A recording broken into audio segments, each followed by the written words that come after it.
Hi guys, welcome back to another informative video where we discuss things about saving, investing, stock market, and a lot of practical tips so you can use to improve your way of living. In today's video, I want to share with you a book recommendation. Ayan. I haven't really discussed this, but I want to open a different episode here on my channel and I want to sustain it. Kasi yung ibang mga series na ginawa ko, di ko na pinanindigan.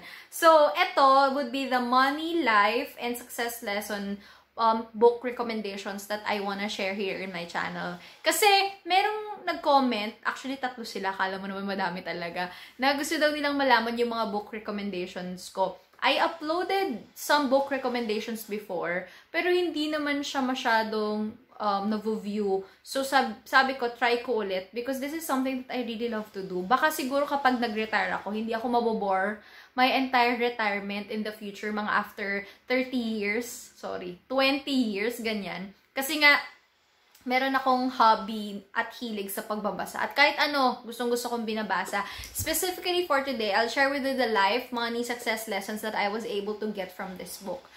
So, paano ko ba natuklasan si Osho?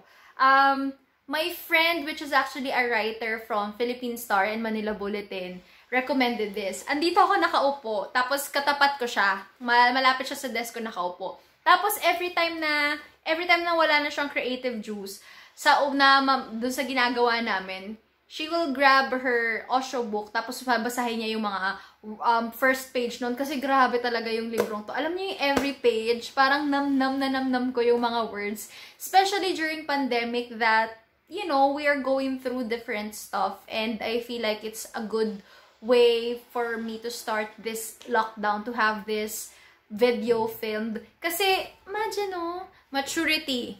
The responsibility of being oneself. Tapos, alam mo yun, I feel like it's a form of meditation for me whenever I read Osho books. So, nakuha ko to. There's this one book lover din in Carousel na nagdi-dispose ng mga books niya. Tapos, ang dami niyang Osho books. So, lahat ng Osho books niya, there's like about 5 to 8 Osho books na dinispose niya. Lahat yun binili ko. Kasi nga, medyo mahal si Osho. Like, look at the price here. The original price is 555 pesos. Tapos, nakuha ko lang sa kanya ng 100 to 150. So, nakasteal ako nito. So, kung gusto nyo maghanap, medyo mahal siya sa National Bookstore. Pero, kung meron kayong mahanap na second hand, better. So, ang swerte ko talaga, hinord ko talaga lahat ng mga books na dinispose ng girl na yon. So, very thankful for that carouseller. Okay, start na tayo kasi ang daldal ko na naman.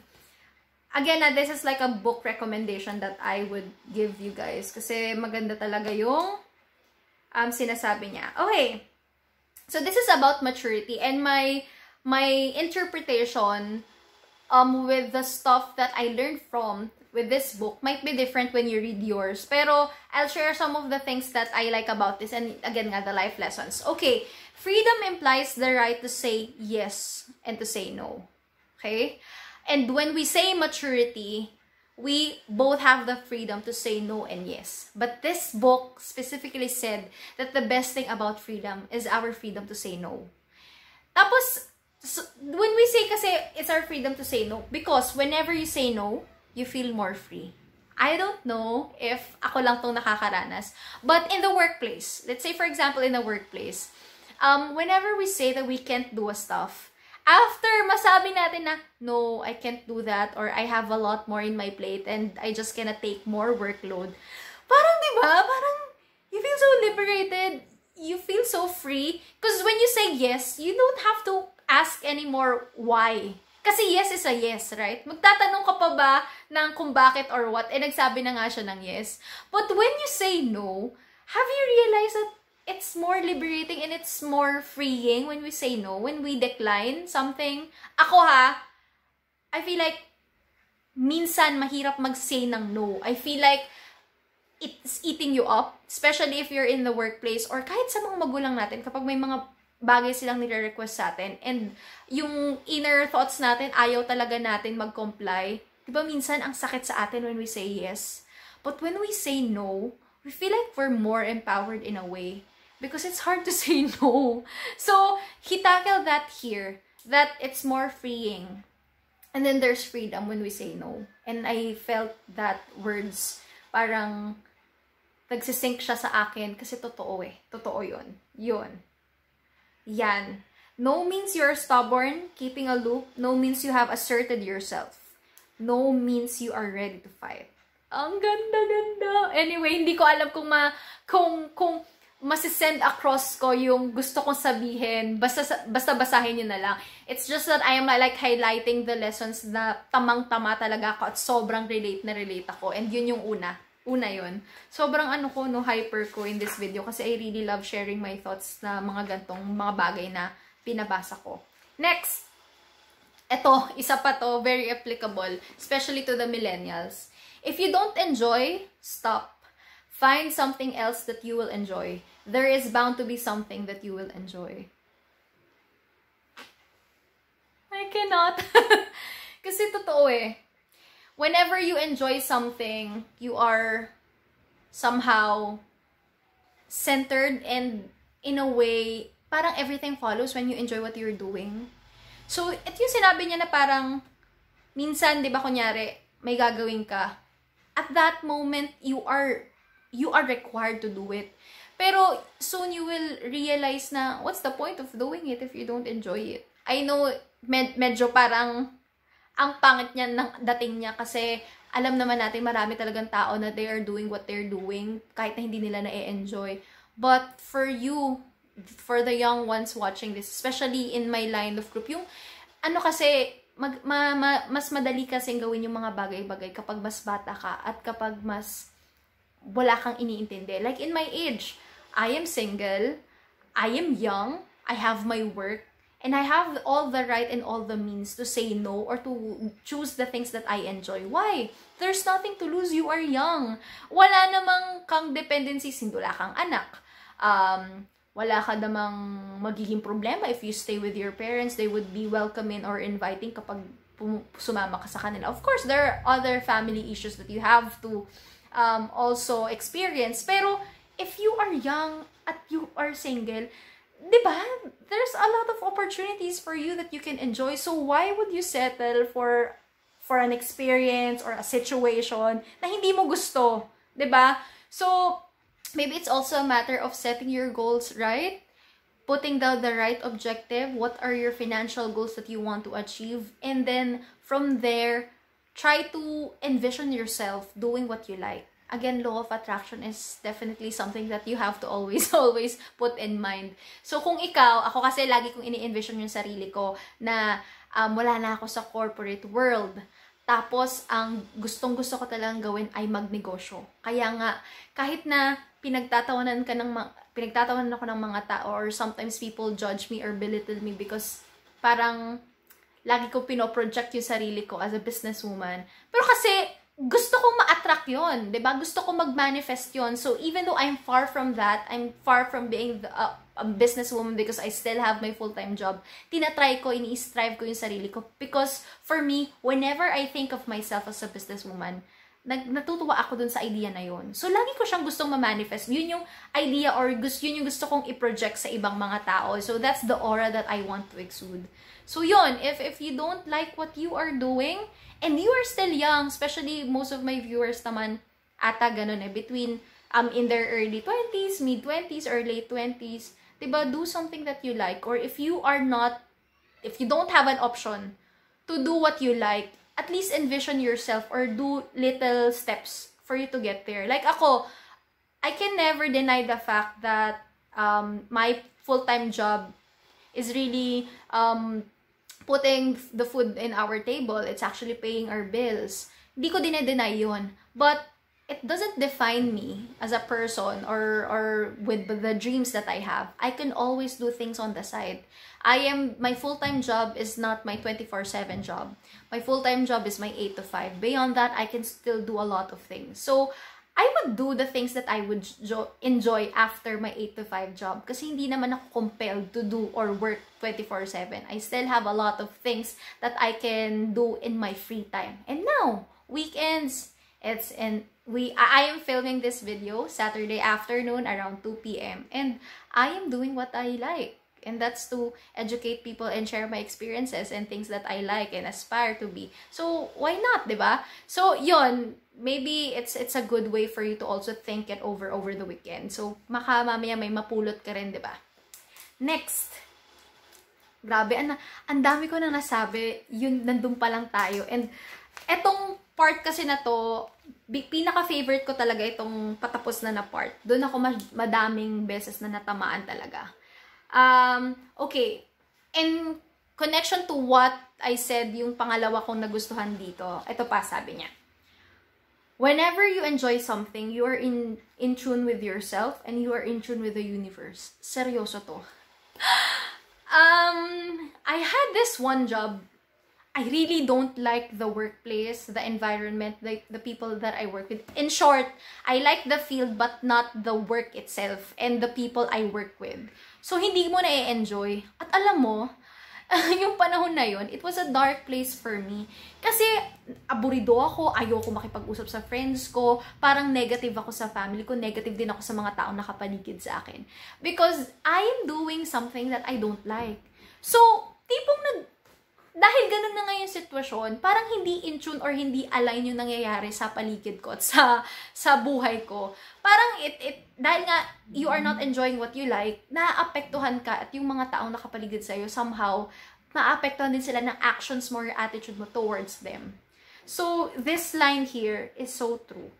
So, napansin mo ba if gusto mo yung ginagawa mo? Kahit gaano kahirap, kahit gaano kapuyatan or ka-stressful yan, na-enjoy mo siya. At napansin ko yon when I'm doing consultancy with other brands asking for marketing support or, advices when it comes to digital marketing, the things that I do. Kahit na umaabot ako ng 2 a.m. or 4 a.m. gawin yung mga presentation nila or yung mga pinapagawa nila, requirements nila, I really don't feel bored. I really don't feel na ginagawa ko siya just to earn money. Hindi. It's so fulfilling. Because I enjoy what I'm doing. And I hope dun sa mga taong manonood, sana mahanap mo yun while you're still young. Or, kung hindi ka man nandun sa place na yun ngayon, sana kahit pa konti-konti, gumawa ka ng bagay na gusto mo talaga. There are people who also like photography and they build their Instagram account. Tapos doon nila binubuhos yung passion nila for their creativity. Yung outlet, na ginagawa na nilang outlet, na i-enjoy pa nila. Kumikita pa sila. So, find your path that would make you happy. Hindi lang yung tipong 8 to 5 yung trabaho mo, buryong-buryo ka. Ang daming oras sa mundo and we are given equal hours to fulfill our dreams. Ganun kabait si God na lahat tayo gigising, binibigyan niya tayo ng equal 24 hours. So kapag ginising ka pa niya, lagi mong isipin na maraming pwedeng magawa sa oras na binigay niya. So wag mong sayangin. Yon. Next. Grabe, ang haba ng video. Ang dami ko pang gustong sabihin pero hindi tayo pwedeng masyadong mahaba. Next. Ito, isa pa. Maturity means the understanding to decide for yourself. So, medyo lumalalim na tayo.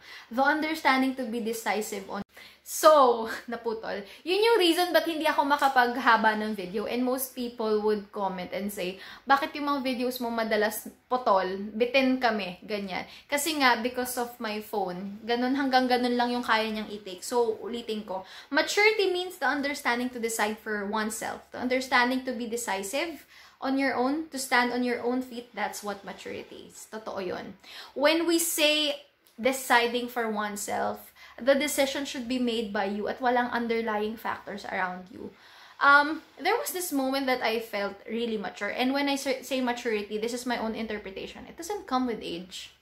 I feel like I'm already matured at the age of 18 because even though people are saying that I shouldn't be doing and I shouldn't be working, I still decided to work. Kahit na may time na nun na kaya na ng parents ko na masupport na kami kasi medyo naayos na yung financial issues namin. I still went on my path as a working student. Kahit mahirap, it's because it's a decision that I want to make for myself. And I don't want them to feel that the reason for me working is because they cannot provide for us.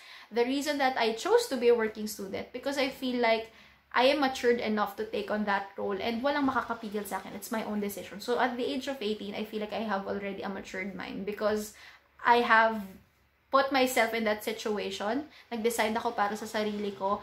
Hindi ko biniblame yung kahit sino dun sa decision na ginawa ko. Because for me, during that time, I'm already a matured person making a matured decision. So, no regrets. And up until this point, I am very proud of what I did because that helped me a lot. Imagine kung hindi ko ginawa yun or hindi ko siya tinuloy.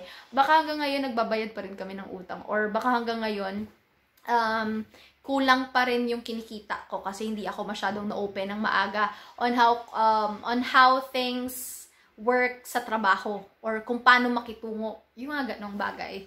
So, yon. Next. A mature person lives according to his own being. He lives his own life. He lives it at any cost. Yun. Totoo yun. Grabe, kinikilig ako dun sa phrase na yun kasi totoo. You know what? If you make a mature decision, whatever it takes, papanindigan mo siya. Kasi a mature person will never decide because there are other factors he is considering. He or she is making that decision because alam niyang kaya niyang panindigan. At kahit anong mangyari, at any cost, kagaya na sinabi sa libro, gagawa siya ng paraan para i-push yun. So, there are people also na, kanyari, I think classic example would be Kong TV. Parang, because he feels like it's a mature decision for him to make. Sabi niya, magvi-video siya, hindi niya gagawin yung gusto ng parents niya na mag-ibang bansa siya. After nun, pinanindigan niya kahit wala siyang equipment, kahit wala siyang masyadong gamit para mag-film, ganyan, wala siyang ganong maraming knowledge or yung experience niya and all. Pero look at him now, he's so successful, biggest earner here on YouTube, di ba? So, again, if you want to be a matured person, somehow you would have to come into realization that you are in control, that you are the ones who have the capability and power for your own path. Hindi siya problema ng magulang mo or mga kamag-anak mo, mga kaibigan mo, ikaw lang makaka-decide for yourself. So yun. Next. I really like this topic. Sobrang nakakatuwa naman. Wait, this is, I guess, the last one. This is the last one na lang. Without maturity, life is not worth anything. Because all that is beautiful happens only in a mature mind. All that is great happens only in a mature mind. To be a grown-up is a blessing. But people simply grow old, they never become grown-ups. So don't live your mother's life and don't live your father's life. Live your life. Ang ganda! Hindi ko na alam. Basta ang ganda ng words, diba? Parang sapul na sapul ka. Because there are times that we are very dependent with what our parents are saying. Be a doctor, be an engineer, be a successful person. But is that the life that you really wanted for yourself? Okay, cycling back to yung na mga videos na napanood ko kay Kong TV. His father doesn't want him to be a YouTuber or to be a filmmaker or to be an influencer. Parang gusto ng tatay niya mag-abroad siya, magtrabaho, ganyan-ganyan. Gumawa siya ng path niya based on his own understanding and yung tingin niyang magugustuhan niya or i-enjoy niya. And look at him now. He's living the best life that anyone could wish for. He's doing what he likes and hindi siya nakulong dun sa idea ng gusto lang ng magulang niya para sa kanya. So if you're watching this and you are young, I hope you come into terms with yourself. Kausapin mo yung sarili mo. Kausapin mo rin si Lord kung ano yung tingin niyang maganda sa'yo. Ask for guidance. Ask for wisdom. Because all throughout your journey, ikaw lang naman yun eh. Minsan natatawa kasi ako doon sa mga tao, whether you're mayaman or mahirap, tapos sasabihin niya, tinulungan kasi yan ni ganito, tinulungan yan ni ganyan. What? How can you say that? The person who you should be thanking for, you should be commending, is the person who went through it. Hindi yun dahil tinulungan siya ni ganito or nagkaroon siya ng gantong connection kay ganito. Siya yun. Credits to him or her. Kasi ginawa niya yun for himself, ginawa niya yun for herself.